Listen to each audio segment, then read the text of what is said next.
অনেকেই অনেক গুণী জ্ঞানী পৌঁছাতে পারেননি। তো এ কারণে আমি আপনাকে একটা কথা বলবো, কত গাছ আমাদের হাতের পাশে আছে, কতগুলো আমরা জানি না। আমরা আজকে এমনই একটা গাছ সম্পর্কে আপনাকে কথা বলবো। আসুন দেখাই। হ্যাঁ আসুন দেখাই। এই একটা গাছ, এখানে অনেকগুলো গাছ লতা পাতা ঝুঁকে আছে, তার ভিতরে একটা গাছ, এর নাম শিমুল গাছ। এই নিয়ে কত, এর যে ফুল যখন ফোটে, লাল ফুল বসন্তকে রাঙিয়ে দেয়। শুধু বসন্তকে, প্রকৃতিকে রাঙায় নয়, আপনাকে জীবনও রাঙিয়ে দিতে পারে এই গাছটা। কি জানেন, এটা অনেক বড় হয়ে গেছে, আরো ছোট গাছ, যদিও গাছটা ধ্বংস করা হয়, কিন্তু না, জঙ্গলে যখন হয় প্রচুর পরিমাণে হয়, আজকাল চাষে হয়, নার্সারিতে হয়। এর যে গাছটা আপনি এক টান দিয়ে তুলুন, দেখবেন সাদা একটা মূল পাবেন, মূলোর মতো দেখতে।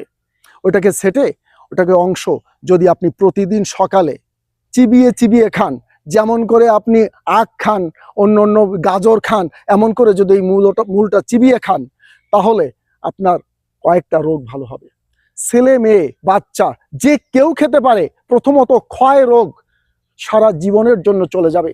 যে সমস্ত পুরুষ বলছেন যে আমার বীর্য পাতলা, আমি সহবাসে যেতে পারি না, এমন সব সমস্যা যদি থাকে, সে সমস্যা চিরতরে চলে যাবে। কারণ আপনার বীর্যটা হয় মাখনের মতো আঠালো।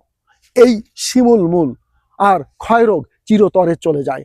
আপনি শুধু এইটাকে জানুন, এটাকে সংগ্রহ করুন, দেখবেন শহরে বাজারে অনেকে বিক্রি করতে নিয়ে আসে অনেকগুলো মূল। ঢাকার শহরে, খুলনা শহরে, যে কোনো জায়গায়, বরিশাল, আপনি শহরে গেলে পাবেন ভেষজ মূল যেখানে বিক্রি হয়, সেখানে শিমুল মূল আলাদা করে বিক্রি হয়। আপনি এই মূলটা ব্যবহার করবেন, উপকৃত হবেন, আর আমার জন্য একটু দোয়া করবেন। আর এই যে ভিডিওটা আপনি দেখলেন, অপরকে শেয়ার করে দিবেন, যাতে করে আরো মানুষ জানতে পারে, বুঝতে পারে এবং উপকৃত সম্পর্কে